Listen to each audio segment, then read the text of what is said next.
kereyo byose hanyuma mukadushushanyiriza ibintu mwaba mwarabonye byababaje mu ntambara kuko ntawakwishimira ko ahita akoze umuntu aho gatoki mu gisebe ntawabikunda buriya rero ni ukugira ngo ahubwo musa n'ababyibagirwa kuko birimo kubavamo mwe kubibika muri mwe amakaramu muyashake kuko twaba dufite ayibara gusa none se ayibara niyo mushushanyije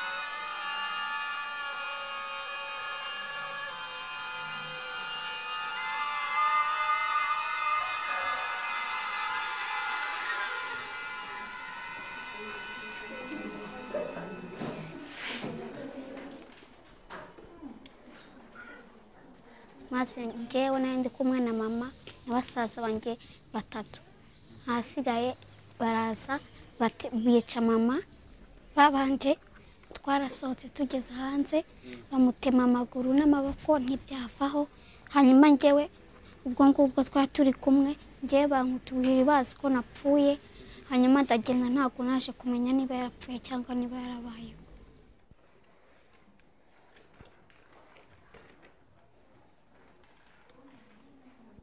Marceline a été brûlée par les éclats de grenade sur son blanc droit, avait un coup de machette dans sa tête.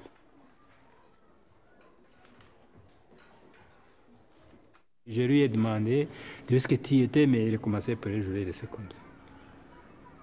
Elle m'a dit je suis sorti avec ma maman et je suis tombé par les éclats de la grenade. Mais j'ai vu ma mère, j'ai vu la mort de ma mère. Après ça, je ne me souviens pas où j'étais et je vous ai raconté. C'est comme ça que Marcine m'a répondu. Abangaba nabo babishe babashukunye mu kivu.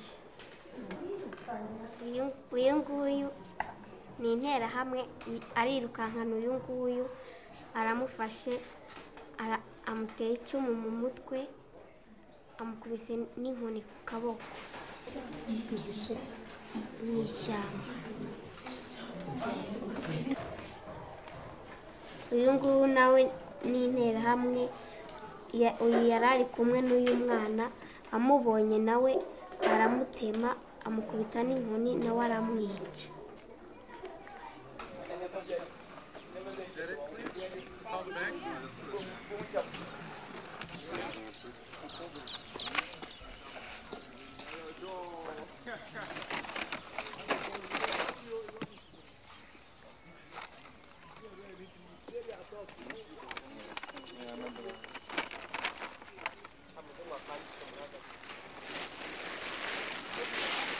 We found approximately 500 people.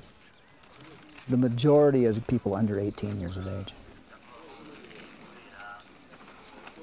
Many of them were children and infants, babies on their mother's back.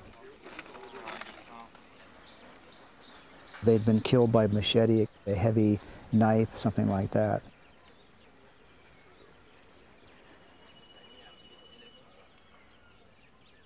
This is really one of the first opportunities the dead have had a chance to tell their story.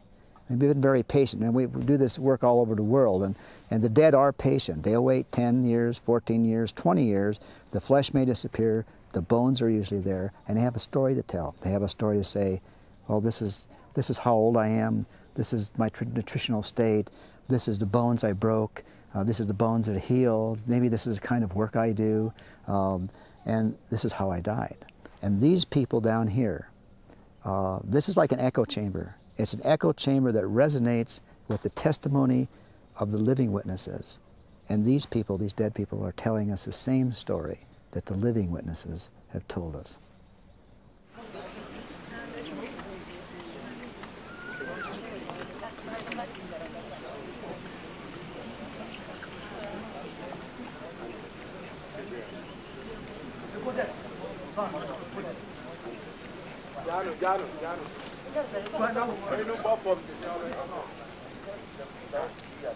Je ne sais pas où on a enterré mon épouse et mes enfants.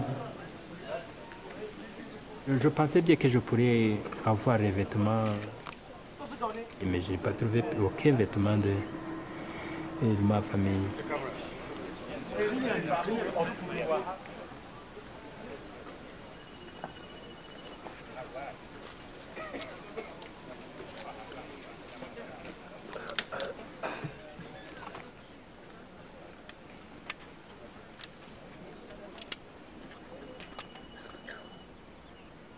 Souvent, je pense à ça.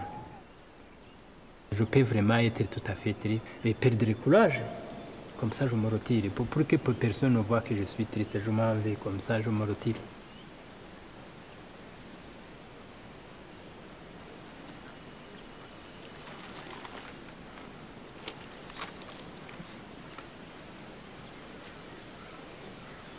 It's not the peace of the dead that we're talking about here. It's the peace of the living.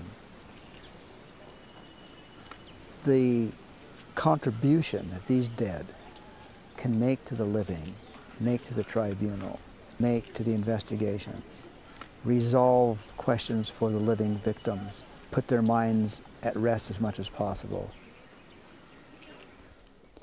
These dead contribute to life. It's horrible that they had to do it in this way, but they do contribute to life. And we hope it'll contribute to a better life for us all, especially for the Rwandan people here.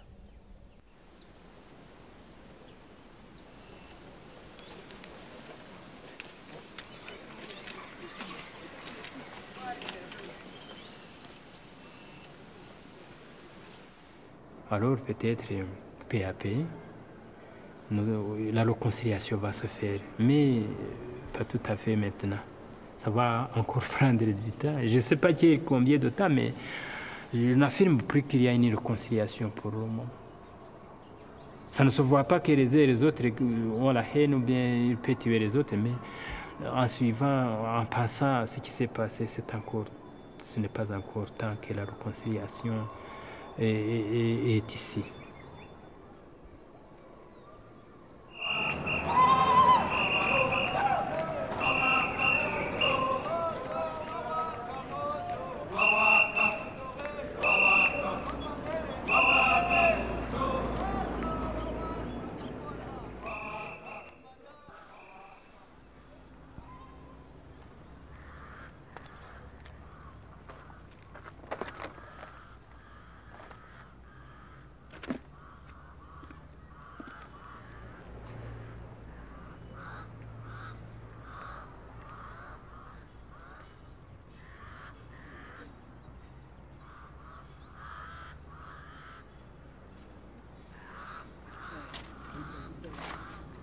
Je savais que j'allais trouver beaucoup de détresse et sur ça, je ne me suis pas trompée.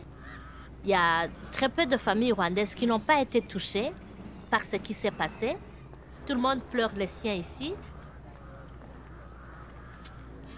Mais par contre, je ne savais pas que j'aurais à déplorer beaucoup de méfaits, d'exactions de la part du Front patriotique.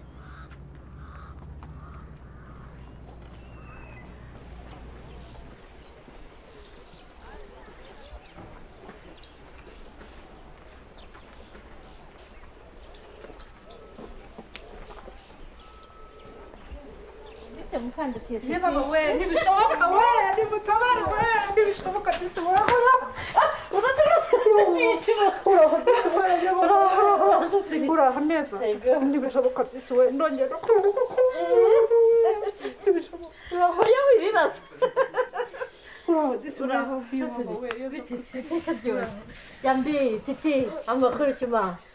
Jiho, uraho? Azakuzwe. Koko? Yambi. Araho Koko? Nuko abiwacu se bameze bati? Papa na mama baracyari ku Gikongoro, bari kwa Jera. Dominique ari kumwe n'abana be. Hanyuma Mutetera ari icyarwa ari umugabo we ariko nawe nta kigendano se ntiyarapfuye. Yishwe n'iki? Baramwishe. Intera hamwe se? Ibi yohani wacu yarapfuye yohani ntuza albert yarapfuye. interahamwe se zabakuye? ntabwo duhamye ko ari interahamwe ni fpr bapfuye rotura kandi yari fpr. ni nabyo kuko bamaze kubica bari kumwe na mariya na mediatrice mariya wacu babiciye isofu kuri konfige. barabafata rero bose babarunda ahantu batoranyamo ba medi kuko basa n'abatutsi batoranyamo mariya wacu ndetse agarukira ku rupfu inshuro nyinshi. mariya bamujyana n'umuhoro gutyo umuhoro umeze gutyo umusirikare umwe akavamo ati ndamuzi ngo fande uwitwa ngo fande muri aba akavamo ati ndamuzi uwo muganga baranamuzi aracyari nini ngo inshuro 3 zose ababwira rero ko wamuzi ariko atamuzi ni nka chancelier. ubwo rero icyo gihe nta muhungu mukuru warokotsemo niho ba Yohani baguye. Il y a beaucoup de gens qui ont été tués par le Front patriotique sur sa colline. Beaucoup. uwo munsi muri iyo minsi inyuma c'est des sortes de règlements de compte.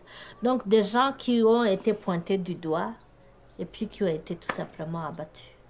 muri iyo minsi muri uwo munsi ro premier hishe bombi fpr interahamwe zisha bari basigaye bihishuye bahunga. fpr nayo yazasanga imirambo aho ikica n'ababihasanze.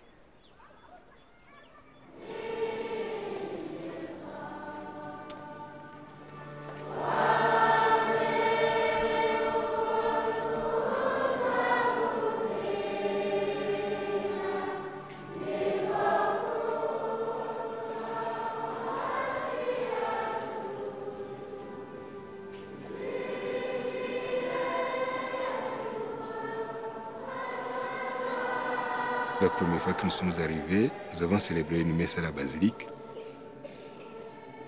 À la fin de la messe, il y a un militaire qui arrive. Je pense qu'il avait le grade de major. Il faisait la fonction de préfet de Gitarama. Il s'appelle Georges Sewanyana. Il est venu avec son escorte devant la basilique. Il a dit qu'il voulait voir le responsable du diocèse. J'ai dit c'est moi. Il a dit vous n'avez pas le droit de célébrer la messe sans ma permission. Et puis il a dit, d'ailleurs, vous devez me montrer les papiers qui vous autorisent à vivre ici parce que sinon je vous chasse. J'ai dit, monsieur, vous n'êtes pas logique. Vous appelez les déplacés, vous leur demandez de rentrer chez eux. Et moi, je rentre chez moi et vous dites que vous allez me chasser. Vous ne me chasserez pas, je n'irai nulle part parce que ici, c'est chez moi.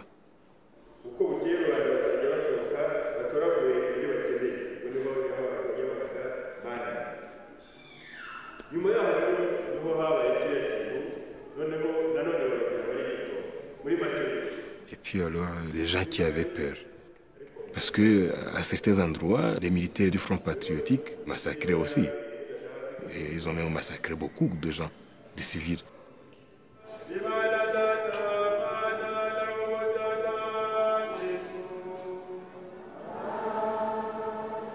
J'ai identifié des endroits où des maisons avaient été condamnées parce qu'il y avait des cadavres entassés dedans.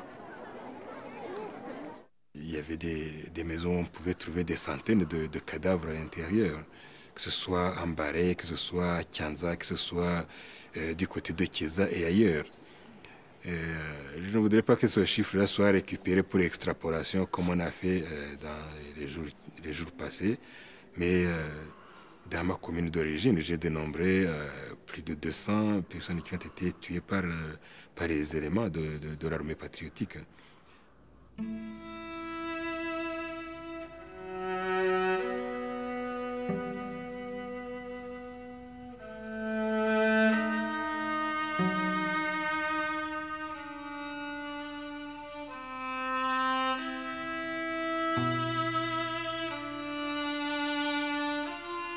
Ce qui est sur la table ici, c'est des listes de personnes tuées par l'armée patriotique rwandaise après sa prise du pouvoir en préfecture de Gitarama.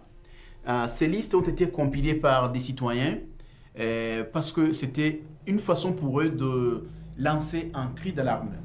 Ces listes ont été données à M. Twagiramungu en juin 1995. Gitarama est une région qui est connue pour être irrédentiste. C'est à partir de là qu'en 1959, la révolution rwandaise a commencé. Et ce sont des citoyens très éveillés. Et ils ont été les premiers à oser faire ces listes, à les amener auprès du Premier ministre pour lui montrer la gravité de ce que l'armée patriotique rwandaise faisait dans le pays. Ici, vous avez la commune de Nyamabouye, vous avez le secteur d'Ombouye, vous avez les noms des personnes tuées, avec leur papa, avec la cellule d'origine et la date à laquelle ils ont été tués. En juillet, en août, vous avez des personnes qui ont été tuées en septembre. Et donc, c'est comme ça que les listes ont été constituées. Et au total, vous avez pour la seule commune de Nyamabouye, 1723 personnes. Et j'ai fait le total de tout ça. Ça fait 18 000 personnes tuées dans la seule préfecture de Gitarama.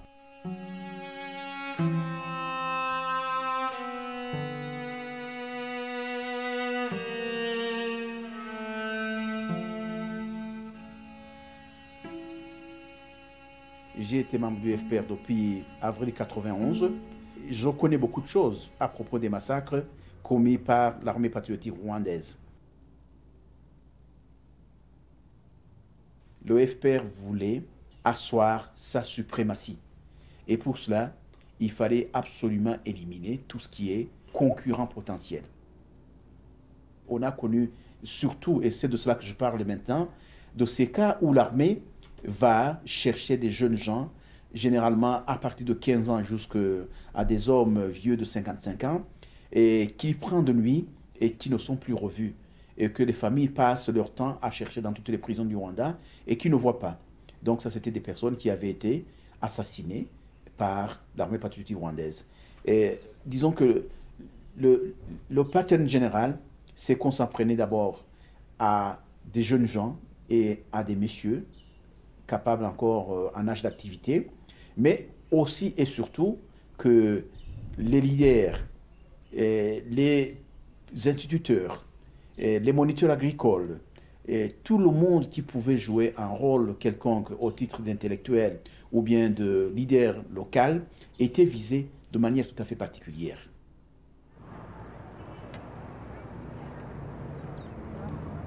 Au mois d'août, on nous a transférés à Gabiro. Là-bas, on nous donnait des formations militaires, quoi. C'est là où j'ai commencé à avoir des inquiétudes sur le FPR. Moi, j'étais dans le service médical, ça ne me regardait pas beaucoup. Mais c'était un ami, je me souviens bien. Un jour, il est venu me demander si je pouvais lui signer un papier lui autorisant un repos. Et puis je lui ai demandé, franchement et profondément, qu'est-ce qui se passe. Et il m'a dit, chaque jour, il faisait ce qu'on appelle manpower. Et il m'a dit comment on les amenait dans un endroit là-bas. Là-bas, qu'est-ce qu'il faisait? Il tuait les gens là-bas. D'abord, on liait les bras en arrière et puis les jambes.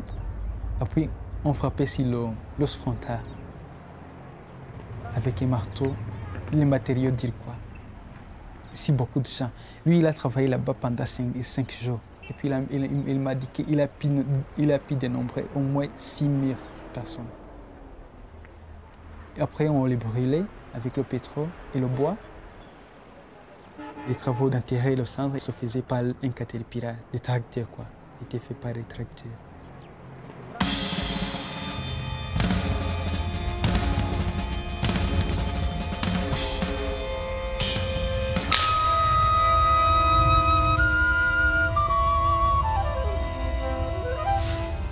Gabiro, c'est dans la partie nationale de la Kagera, dans la zone de chasse. On allait les tuer là-bas. Puisque c'était vraiment un endroit approprié à faire ça. C'était dans le domaine militaire. Il n'y avait personne qui pouvait aller là-bas. Il y avait seulement la démaille.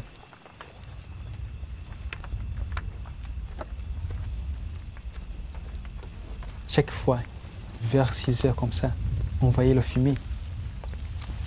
C'était pas pour brûler les buffles ou les quoi. C'était pour brûler ces gens. Chaque jour, j'avais cette sensation. Je sentais cette odeur.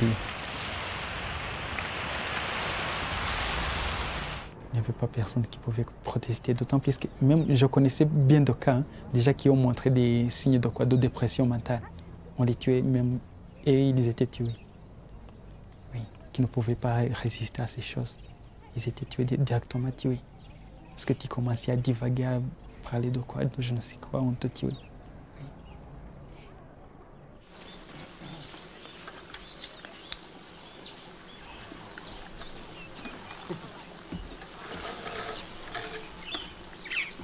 Entre le moment où l'armée patriotique rwandaise se rendait maîtresse de chaque localité, à peu près jusqu'au mois de septembre 1994, l'armée patriotique rwandaise a fait tuer et massacrer à grande échelle.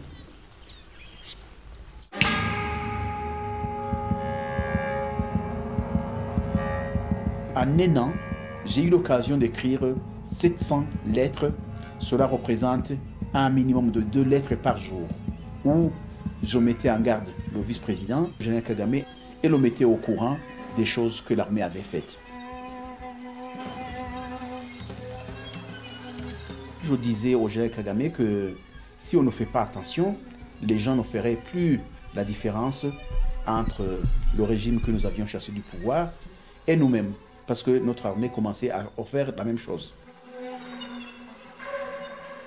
Le général Kagame y a réagi en disant que de l'un, il ne se considérait pas comme lié de répondre à des lettres.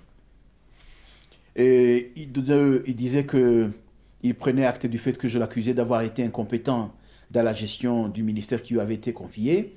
De trois, il donnait conseil au président de la République de me nommer comme ministre de la Défense. Bien sûr, c'était pour me tourner en dérision. Et ensuite, le général Kagame a pris son briefcase. Il est sorti de la réunion au nez du président et de tout l'ensemble de ses collègues. Et on a cherché à le faire revenir pour qu'on continue la réunion. Il a refusé. Et c'était le 25 août. Le lendemain, ce qu'on a vu, c'était qu'il y avait un remaniement ou un limogeage. Les gens appellent ça comme ils veulent. Mais ça veut dire que le général Kagame, face à une tentative de discuter sérieusement de ces problèmes, a choisi la manière forte plutôt que de choisir le dialogue.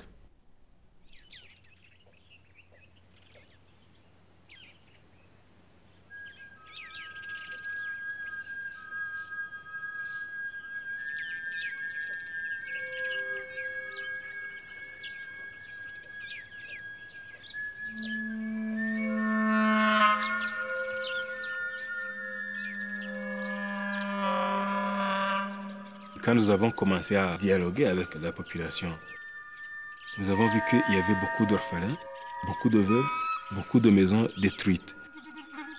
Un Rwandais qui n'a pas un chez-soi, je ne dirais pas qu'il est dangereux, mais il est fragile. Il est très fragile.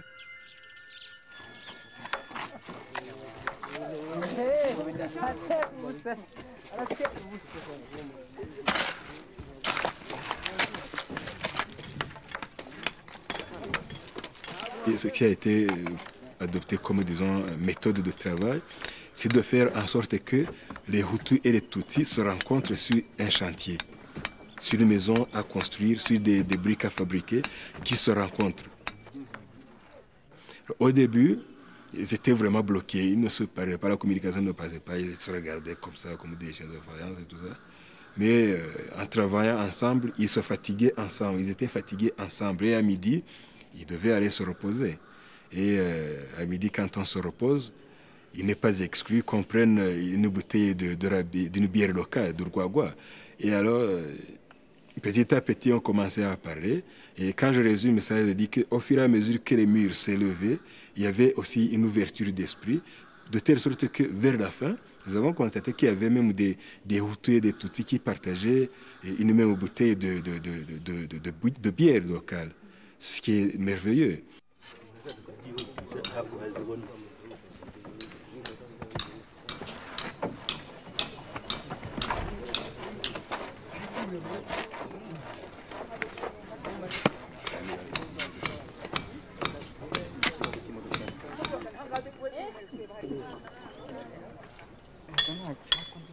À Kabgayi comme ailleurs, on a assisté à des espèces de campagnes de délation, de calomnie, d'arrestations arbitraires et mise en prison, des choses comme ça, sur base des calomnies.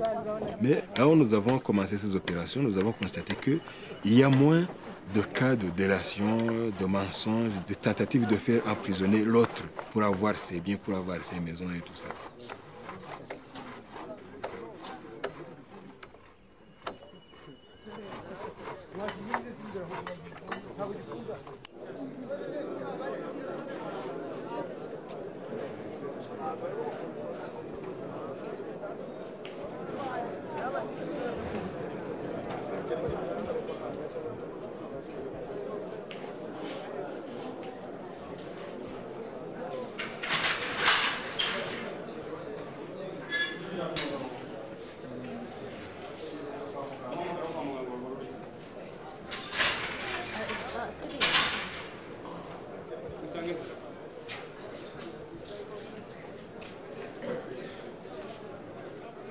Ibi ahangaha wabaye iki? Ni umupanga ni sasa. Hanyuma ahangaha hindukira gutya. Izi ni inkoni kandi ndabona ari bishyashya. Ni ryari se baba bagufashe? Zuku. Il a été arrêté le 13 septembre et c'est là qu'on lui a fait tous ces traitements. Lui, c'est les militaires qui l'ont torturé. Il a été ligoté et battu aussi. Il est ligoté comme ça par derrière et les liens coupent dans la chair. C'est des liens de fil électriques. Ici aussi, il a encore des traces de marques de coups. Et là, c'est tout frais, là. Oh là là!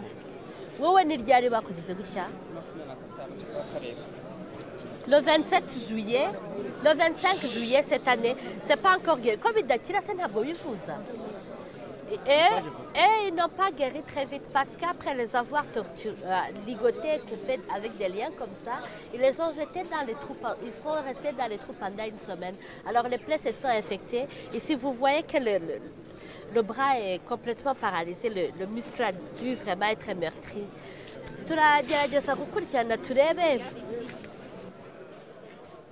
Ouais. n'inkoni baramboshye noneho babohera inyuma gutya noneho baramanika bakaba bakubita amanitse mu kirere mu nzu mbega nzunguka gutya bohera inyuma gutya. Ouais. Lui on l'a attaché par derrière. Non, là où on l'a saisi ni hehe. On l'a saisi à Gitarama, on l'a ligoté par derrière, on l'a suspendu sur le toit d'une maison. Il tournait en rond pendant qu'on tapait sur le reste du corps. Ouais. Ouais. Il a perdu la sensibilité des pieds et le mouvement des chevilles à cause de ces coups qu'il a reçus suspendus sur... Et puis et la main aussi est morte.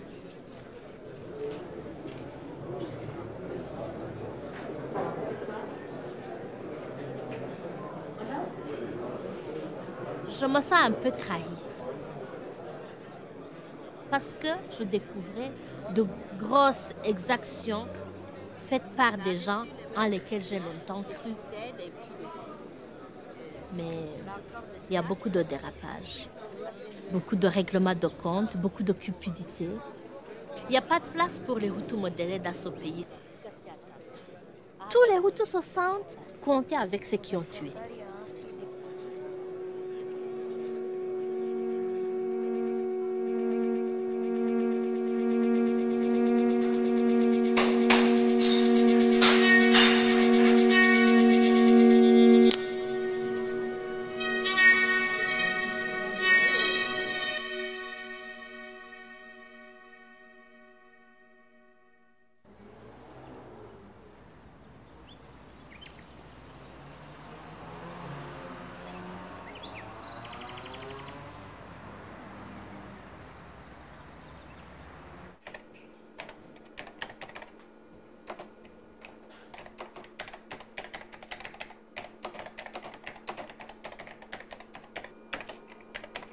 Parallèlement, en faisant les enquêtes sur le génocide des Tutsis,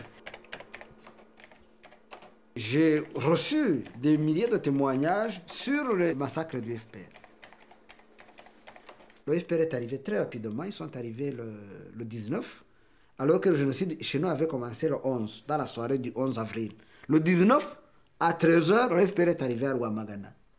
Et le 19, Le soir, vers 6 heures, il y avait des cadavres tout au long de la route, depuis Ouamagana jusqu'à Kayonza. Du moins, le tronçon que mes témoins ont emprunté, que ma propre famille a emprunté. Donc, les gens, certaines personnes étaient en train même d'agonir, ce qui montrait qu'on venait de les tuer peut-être vers 4 heures ou 5 heures. Les gens, il y avait encore des cris d'agonie qui sortaient. Les gens qui donnent ces témoignages, eux, ils disent que les gens sont allés écouter les directives le jour où l'AFP est arrivé. Et que ces gens ont été tués au cours des réunions. Avril, mai, juin, c'est là où vous retrouvez des charniers. Moi, j'avais à peu près identifié 7 charniers dans mon secteur. Vous retrouvez 30, 15, 10 corps comme ça. Et la population vous dit, voilà, là, il y a les victimes de FPL et là, il y a les victimes des miliciens. Donc, même une enquête ne serait pas difficile, sauf dans le contexte où maintenant les gens sont obligés de sauter. Moi, quand je suis arrivé en juillet, les gens avaient confiance en moi, ils me connaissaient, ils m'ont dit tout sans problème.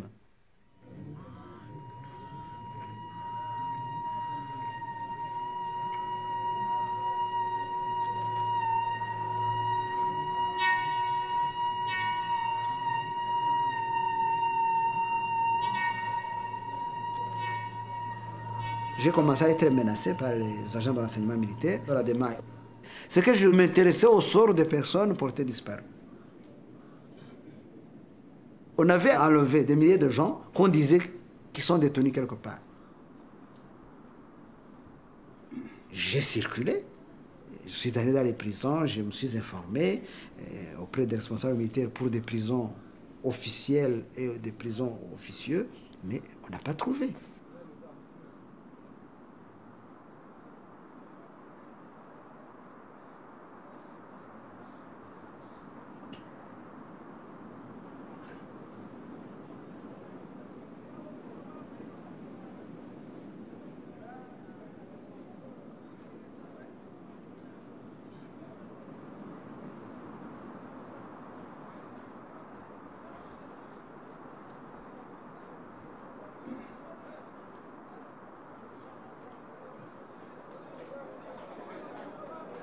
Devant la prison de Gitarama, où j'étais allé en janvier, un agent de la DEMAI, originaire de Chibungo, m'a dit, écoutez, viens, j'ai quelque chose à te dire. J'ai dû garer la voiture un peu là tout près, et il m'a dit, écoutez, tu dois faire attention ici, et surtout ne t'amuse plus à traîner dans les cabarets ici à Gitarama, ou à passer la nuit ici à Gitarama. Parce que nous, au niveau de la DEMAI, nous avons reçu une mission de te zigouiller, donc de te tuer. Alors, depuis, j'ai fait attention. Et je ne suis plus pratiquement resté longtemps dans le pays, puisque c'était déjà en janvier et fin février, le 27 février justement, je quittais mon pays pour venir m'exiler ici.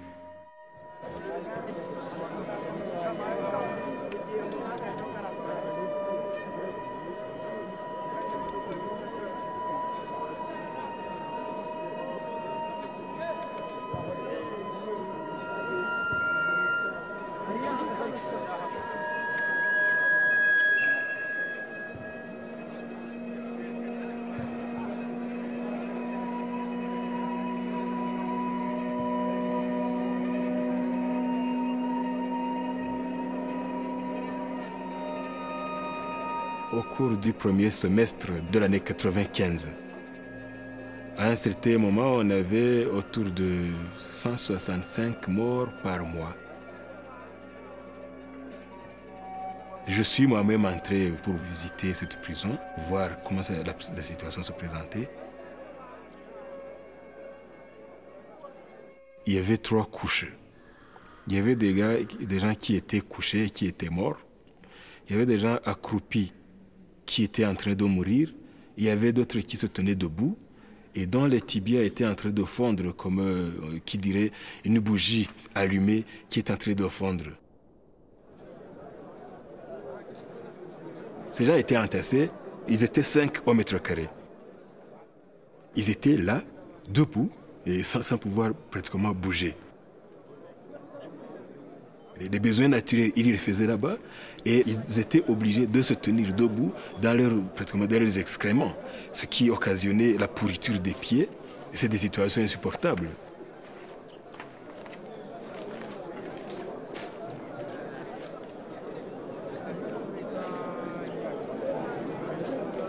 Un officier de la minoire a assisté à vécu une scène plus ou moins macabre.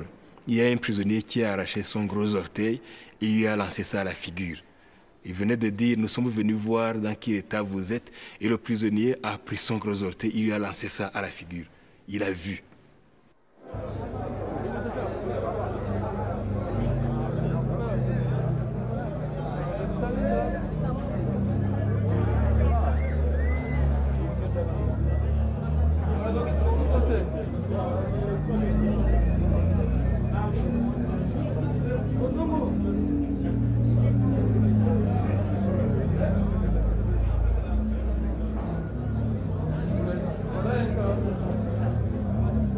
Le délégué de la Croix-Rouge nous a écrit en disant qu'il y avait 292 cas qui étaient recensés avec les œdèmes. C'était vraiment catastrophique. Alors on a dit les amputer, c'est pour cela qu'on les a amputés.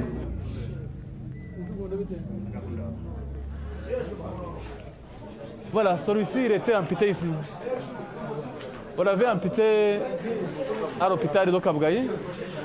Parce qu'on a soigné, on a commencé d'abord par amputer plus bas, ça n'a pas donné, et on a continué plus haut encore. Vous voyez, on l'avait amputé ici. Voilà, lui aussi c'est... Voilà, lui aussi c'est le cas. C'est ce que je vous disais de ces mycoses-là qui étaient surinfectées. Ça montait même jusqu'à ce qu'on ampute toute la jambe. Lui, il a eu la chance. Il n'a que perdu seulement le pied. Mais lui, il a perdu tout. Voilà, celui-ci aussi. Oui. Voilà. Lui, c'est une chance. Il a perdu seulement une partie. Lui aussi, c'est le même cas. Disons, par exemple, celui-ci, il a perdu tout. Il est resté seulement... Vous voyez? Il est resté seulement avec le premier orteil. Lui aussi, c'est sa chance. Parce qu'on aurait dû amputer plus haut encore. Quand on a amputé ici, on a trouvé que c'était guéri. L'autre pied, il a perdu. Ça a été amputé. Il a perdu ses orteils. Et ici, il a perdu la moitié de sa jambe.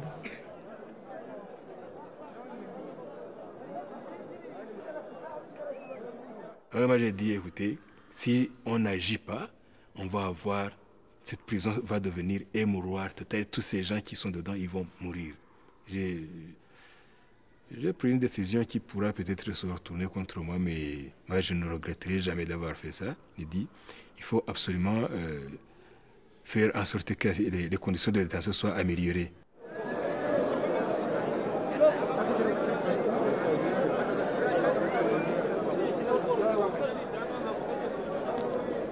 Et c'est dans ce moment-là qu'il a dit, on va augmenter l'espace de détention. Nous avons ajouté autour de 4000 m² d'espace, couvert à 80%. Et avec donc cette opération d'hospitalisation, vers la fin de l'année passée, on n'avait plus aucun mort dans la prison de Gitarama.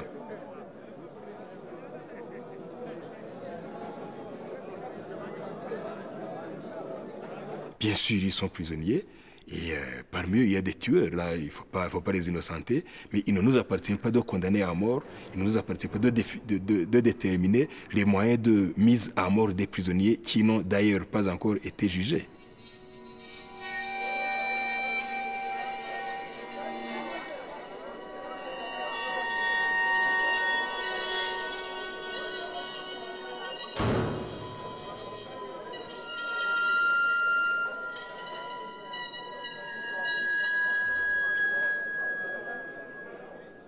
How many people do they want to try seriously? How many people are they willing to execute if it comes to that? How many people are they willing to imprison, and how are they going to provide for their long-term imprisonment? All of these are issues that I think have not been resolved in the government, and because they haven't been resolved, it leaves the way clear to a small group of extremists to use the judicial system for their own political ends by incarcerating people for their political beliefs on the accusation of genocide.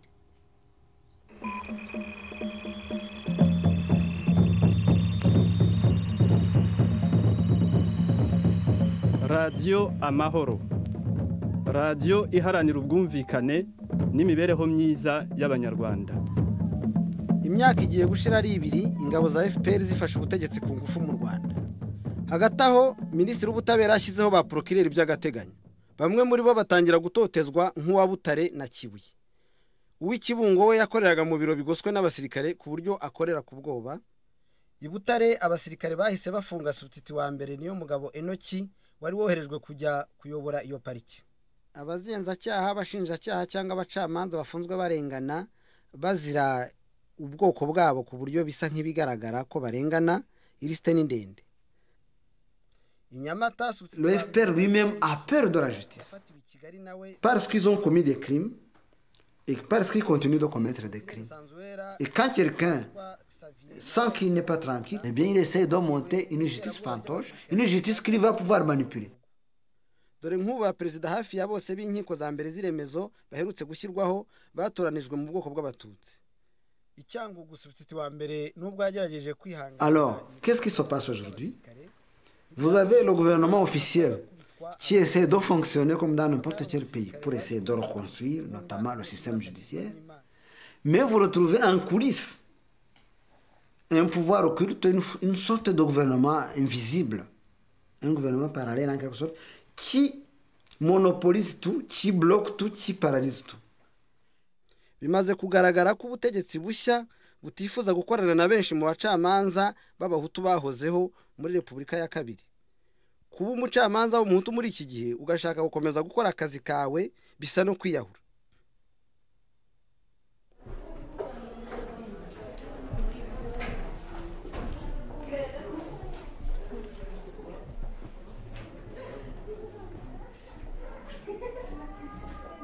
Le 26 février, j'étais victime d'un attentat d'assassinat perpétré par l'armée patriotique rwandaise.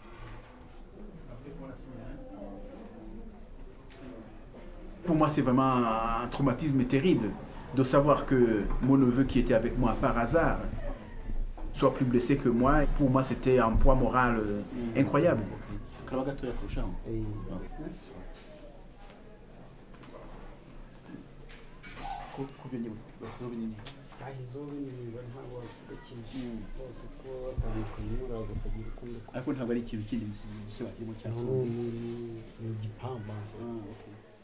Je suis rentré dans ma voiture, j'ai ouvert la fenêtre et je commençais à faire fonctionner le moteur que j'ai vu le jeune homme sortir un pistolet et me tirer à bout portant.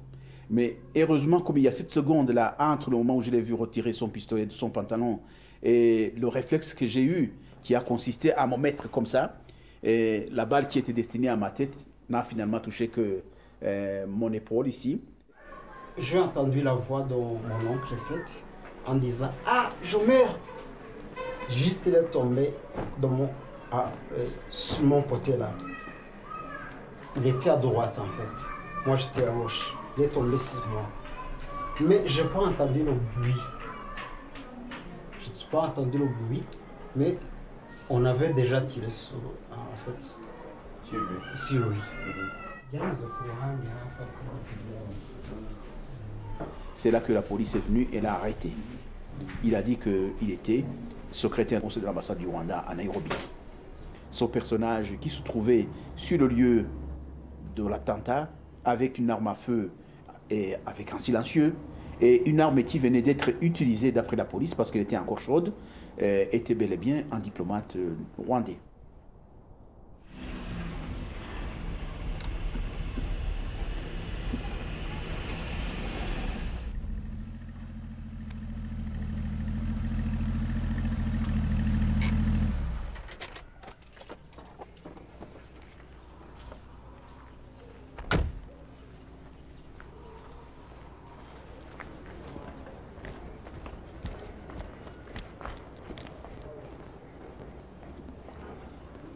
c'est dangereux. C'est dangereux et il faut être absolument très très prudent et savoir aussi mesurer les vocables qu'on utilise. Parce que les détenteurs, les acteurs du pouvoir, ils sont très peu habitués à gouverner dans des situations qu'on appellerait normales. Et ils supportent très très mal qu'on leur dise non, ou bien qu'on leur dise que là ça ne va pas, là ça ne va pas. Ils le supportent très très mal et il faut faire très attention. Et surtout en ce qui concerne les commentaires. Le commentaire, il peut les agacer ou alors les effaroucher. Et quand ils sont farouches, ils peuvent aussi avoir de la gâchette facile.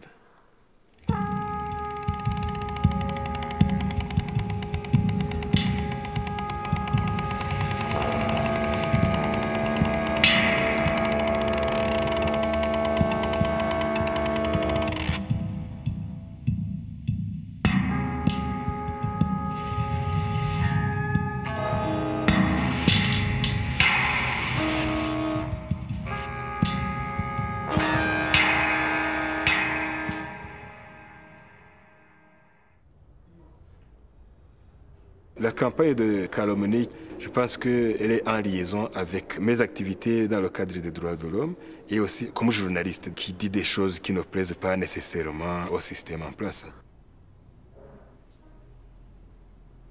En tout cas, nous essayons de prendre nos responsabilités et de faire le travail que nous devons faire sans complaisance aucune envers n'importe quelle autorité, qu'elle soit ecclésiastique, qu'elle soit politique. Quand nous entendons le cri du peuple, nous essayons dans la mesure du possible de l'écouter et de voir ce que nous pouvons faire pour le soulager, et c'est tout.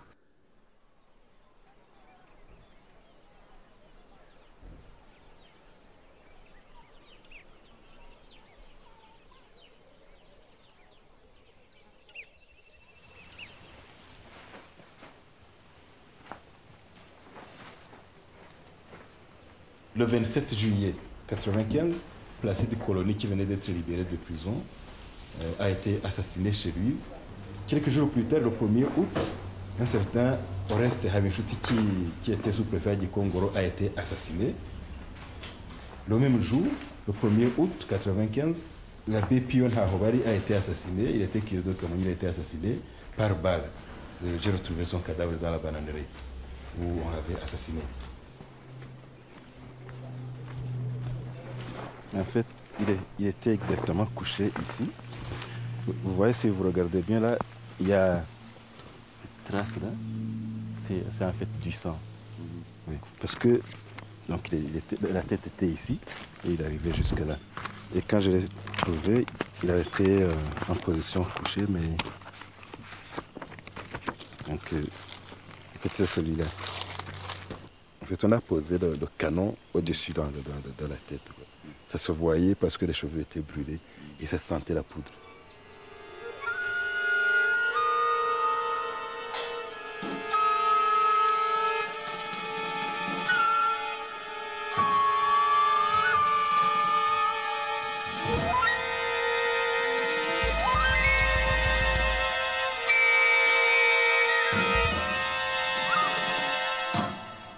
C'était mon ami. J'ai été amené à prendre la parole comme responsable du diocèse et j'ai fait une homélie. J'ai dit, mes chers confrères, nous avons choisi, en tout cas en matière de survie, nous avons choisi la mauvaise voie, nous avons choisi la voie de la croix. Et si nous faisons notre travail convenablement, nous devrons aller jusqu'à la croix, on va nous pendre. Mais qu'on nous tue en faisant notre travail, qu'on nous tue en faisant ce que nous devons faire, et ça sera là notre gloire. Et je pense que, personnellement, c'est ça qui me guide. Et de toute façon, un jour, je ne verrai pas le soleil se lever. Que je sois responsable d'un diocèse, que je sois responsable d'un journal, que je sois responsable d'une association de droits de l'homme, nous avons choisi la voie de la croix. Et avec un peu de chance, on va nous pendre parce que nous avons fait notre travail convenablement. C'est tout.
vu pendant le génocide des Hutus qui ont pris des risques pour protéger les Tutsis qui étaient menacés de mort. Mais nous assistons à des comportements contre justement ces éléments qui ont pris des risques pour protéger les gens. On les met en prison ou alors on les tue. Et ça jette un discrédit, disons, ça démolit toute la confiance qu'on aurait pu avoir à l'égard du système. Alors, certains éléments, certains gens regrettent d'avoir protégé les Tutsis. Et c'est très dangereux parce que ça risque de créer encore une fois deux blocs, un bloc Hutu et un bloc Tutsi. Et si jamais il y avait, et ce qui n'est pas impossible, si jamais il y avait un semblant de soulèvement à caractère ethnique, je pense qu'on aurait beaucoup de morts. Beaucoup.